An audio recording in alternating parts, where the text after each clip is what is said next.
सोलापूर मुंबई, सोलापूर बेंगलोर विमानसेवेला सुरुवात होण्याची घोषणा आज झालेली आहे. खऱ्या अर्थाने सोलापूरकरांचा हा आनंदाचा दिवस आहे.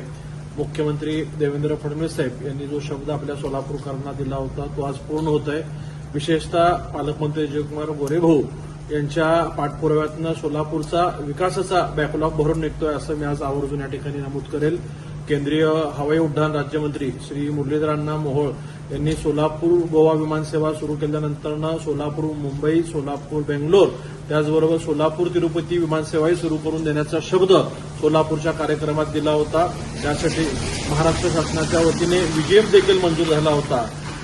गणेशोत्सवाच्या काळात वर्षा निवासस्थानी आम्ही अक्कलकोटचे आमदार सचिनदादा कल्याण शेट्टी दर्शनाला गेल्यानंतर मुरलीधर अण्णा मोहोळ यांची त्या ठिकाणी भेट झाली होती. त्यांनी आवर्जून सांगितलं की सोलापूर मुंबई विमानसेवा आपण पुढच्या 15 दिवसात सुरू करतोय आणि त्याचबरोबर सोलापूर बेंगलोर देखील करतोय याची माहिती त्यांनी आम्हाला दिली होती. आज ही दोन्ही विमानसेवा सुरू होण्याची घोषणा मुरलीधर अण्णा मोहोळ यांनी केलेली आहे. आता निश्चितच सर्व सोलापूरकरांची जबाबदारी आहे की आपण सर्वांनी या विमानसेवेला प्रतिसाद द्यायचा आहे. फक्त सोलापूर जिल्ह्याच नाही तर आजूबाजूच्या धाराशिव असेल, लातूर असेल किंवा कर्नाटक राज्यातील विजयपूर असेल किंवा गुलबर्गा या जवळच्या परिसरातील लोकांनी सुद्धा सोलापूरच्या या विमानसेवेचा लाभ घेऊन या विमानसेवेला प्रतिसाद द्यावा असं मी सर्व सोलापूरकरांना विनंती करतो.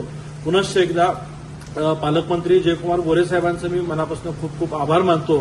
कारण का ते स्वतः दिल्लीला यासाठी जाऊन पाठपुरावा करून आलेले आहेत आणि सततचा त्यांचा झालेला फॉलोअप त्यामुळेच हा सोलापूर विमानसेवेचा प्रश्न आज निकाली लागलेला आहे. यासाठी मी मुख्यमंत्री देवेंद्र फडणवीस साहेब, पालकमंत्री जयकुमारजी गोरे साहेब व विशेषतः ज्यांनी सोलापूरवर भरभरून प्रेम केलं असं केंद्रीय हवाई उड्डाण मंत्री मुरलीधर अण्णा मोहोळ यांचे खूप खूप आभार मानतो. धन्यवाद.